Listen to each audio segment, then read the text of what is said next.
अस्सलाम वालेकुम everyone. Blog number 2, जिसका मेरा जो है वो मेजर कंसर्न ये है कि एक तो आप नौकरी की तरफ ना जाएं, बेहतर है कि अपने काम की तरफ सोचें। लेकिन अगर आपके पास वसाइल नहीं है कारोबार के लिए तो नौकरी ज़रूर कीजिए, लेकिन इस सोच से कीजिए कि जो है आप नौकरी करके पैसे जमा करना चाहते हैं कारोबार के लिए, और आपको ये ज़रूर पता होना चाहिए कि आपने कारोबार क्या करना है। ठीक है, और कोशिश कीजिए कि उस चीज़ को अपना कारोबार बनाइए जो आपका शौक़ है, तो चीज़ें काम बहुत आसान हो जाता है। अच्छा, मुझे एक बड़ा कॉमन माशरे में एक मसला नज़र आता है कि हमारे यहाँ जो कारोबार है, बिज़नेस है या एंटरप्रेन्योरशिप कह लीजिए, ये बच्चों को बहुत देर में बताया जाता है। मेरे ख़्याल से इसे अर्ली एजेस में बच्चों को बताना चाहिए, जिसकी वजह से हम देखते हैं कि हमारे माशरे में कम उम्र के जो बिल्कुल यंगस्टर्स जो होते हैं वो कोई अपना काम नहीं कर रहे होते, वो डिपेंडेंट होते हैं अपने वालिदैन पे, और वो इस तरफ बिल्कुल भी जो है वो ध्यान नहीं देते कि कोई अपना काम भी किया जा सकता है, या पढ़ाई के साथ मतलब कोई कारोबार छोटा सा पैसिव इनकम या साइड बिजनेस के तौर पे एज ए पॉकेट मनी किया जा सकता है। जो एक दफ़ा नौकरी की लाइन में लग जाते हैं लोग, बहुत ज़्यादा चांसेस ये होते हैं कि फिर वो सारी उम्र जो है वो नौकरी करते हैं, क्योंकि उनका माइंड बन चुका होता है कि महीने का एंड होगा, ये जो है इतने पैसे मेरे पास तनख्वाह मिल जाएगी, अगले महीने अगले साल जो है 10% मुझे मेरी तनख्वाह और बढ़ जाएगी फ़लाना। आप ऐसे पैसों से अपने ख्वाब नहीं पूरे कर सकते। मैंने तो बहुत कम ही ऐसे कोई लोग देखे हैं जो इतने कॉर्पोरेट लेवल पे काम कर रहे हो कि नौकरी करके अपने बड़े अच्छे वो ख्वाब पूरे कर रहे हैं। और बहरहाल आप किसी के अंडर काम करने से बेहतर है कि आप अपने लिए काम करें। अगर आपने किसी को कमा के देना है तो बेहतर है आप ख़ुद को क्यों ना कमा के दें। तो जो है ये ख़ास तौर पे वीडियो जो है मेरी है नौजवानों के लिए, ये 18-20 साल के लड़के ख़ास तौर पे, कर तो कोई भी सकता है। लोग ज़्यादातर वो डराने वाले होते हैं काम करने के लिए कि जिन्होंने किया नहीं होता, या जिन्होंने गलत किया हुआ होता है, या जिन्होंने ख़ुद को जो है वो इम्प्रूव या सेल्फ़ एजुकेशन या ख़ुद से कुछ नहीं सीखा हुआ होता। इसलिए मैं कहता हूँ कि अर्ली एजेस में काम करें कि उसमें बंदे में सलाहियत होती है कि अगर खुदा ना खास्ता को गलती कोताही हो गई है तो वो दोबारा उस काम को कंटिन्यू करने की सलाहियत रखते हैं। बोल्ड, बहादुराना फ़ैसले, दिलेर फ़ैसले करने की सलाहियत रखते हैं। जैसे इंसान की उम्र ज़्यादा बढ़ती जाती है फिर उसमें ये चीज़ें कम होती जाती हैं। फिर वो बस सिर्फ ये सोचता है कि मैं सेफ़ कहाँ से हूँ, मैं पैसे बैंक में फ़िक्स करा लूँ, मुझे महीने बाद इतने पैसे आ जाएंगे। तो प्लीज़ इस तरफ मत जाइए, अपने आप को बिल्ड कीजिए, और ये तब मुमकिन है जब आप थोड़ी यंग एज से स्टार्ट करेंगे। अच्छा जी, इसमें जो है वो मैं आपसे बिज़नेस मॉडल्स जो है लाइफ स्टॉक से रिलेटेड कोई बिज़नेस मॉडल शेयर करना चाहता हूँ। अच्छा, सबसे पहला मॉडल है बीफ फैटनिंग का।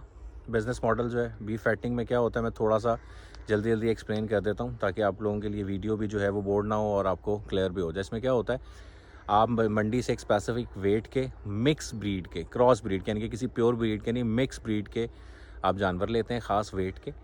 उनको 90 to 100 डेज़ अपने फार्म्स में रखते हैं, उनको खाना खिलाते हैं, मुख्तलिफ़ चीज़ें देते हैं, और 90 to 100 डेज़ के बाद उन्हें वेट गेन करवा के स्लॉटर हाउसेस को सेल कर देते हैं, और अपने गोश्त के पैसे या जानवरों के जो भी आपके पैसे बनते हैं उस वक्त के रेट के हिसाब से वो आपको मिल जाते हैं। दूसरा मॉडल है कुर्बानी के लिए बछड़े पालना, जिसमें आप फिर वही मंडी से जानवर लेते हैं, लेकिन पहले की तरह क्रॉस ब्रीड नहीं, खूबसूरत जानवर जिसमें आपकी साहिवाल की ब्रीड आ जाती है, प्योर चोलिस्तान की ब्रीड आ जाती है, फिर इनमें चोलिस्तानी नुकरे आ जाते हैं, साहिवाली नुकरे आ जाते हैं, ब्राह्मण्स आ जाते हैं। आप अच्छे बछड़े पालते हैं और जो है वो कुर्बानी पे उन्हें तैयार करके अच्छा खूबसूरत गोल जो है तैयार करके बेच देते हैं। ये तो सबसे कॉमन होगा, जिस तरह लोग कुर्बानी के हवाले से यहाँ पे सब जानते ही हैं। तीसरा मॉडल है बकरे पालना कुर्बानी के लिए, या बकरियाँ पालना ब्रीडिंग के लिए।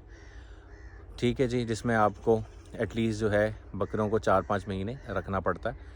उसके बाद जो है पाँचवा मॉडल जो है आपका चौथा मॉडल जो है सॉरी वो आ गया बछड़ियों का, हीफर्स। आप छोटी उम्र की हीफर्स लेते हैं, बछड़ियाँ लेते हैं, उनको तैयार करते हैं। जब उनकी एज होती है क्रॉस करवाने की, उन्हें बुल से क्रॉस करवाते हैं या उन्हें आर्टिफिशियल इंसेमिनेशन या सिमन रखवाते हैं। उसके बाद जब वो 7 से 8 महीने की प्रेग्नेंट होती हैं आप उन्हें सेल कर देते हैं। ये हो गया। पाँचवा हो गया डेयरी फार्मिंग, कि आप दूध के लिए जो हैं वो जानवर ख़रीदते हैं और उनका दूध सेल करते हैं। ये 5 बेसिक मॉडल हैं। आने वाली वीडियोस में मैं आपको एक एक करके सबको बताऊंगा, और मेरा इन सारे कामों में जो सबसे फेवरेट काम है वो है जो है बीफ फैटनिंग का काम।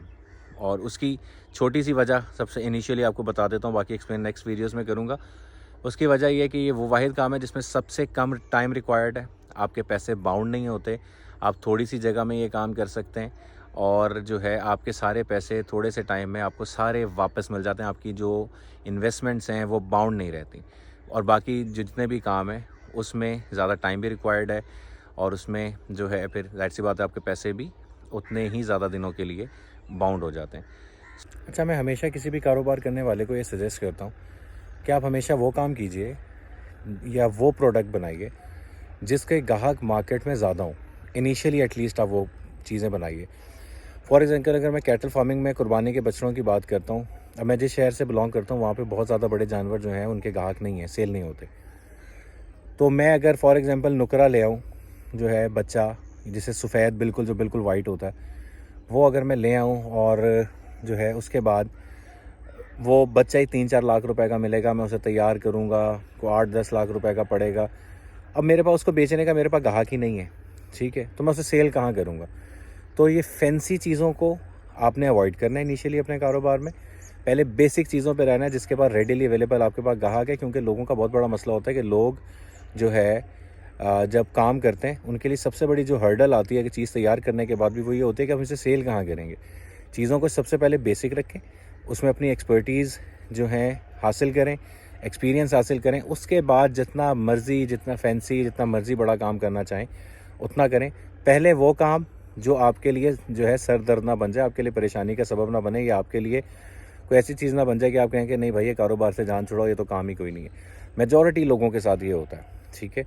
तो बाकी मैं आपको हर चीज़ स्टेप बाय स्टेप इंशाल्लाह अपने एक्सपीरियंस के साथ शेयर करूँगा, और उम्मीद है कि मैं आपको जितना बेहतर हो सका समझा दूँगा। किसी को अगर कोई बात समझ में ना आए तो कमेंट सेक्शन में जो है वो मुझसे पूछ सकता है।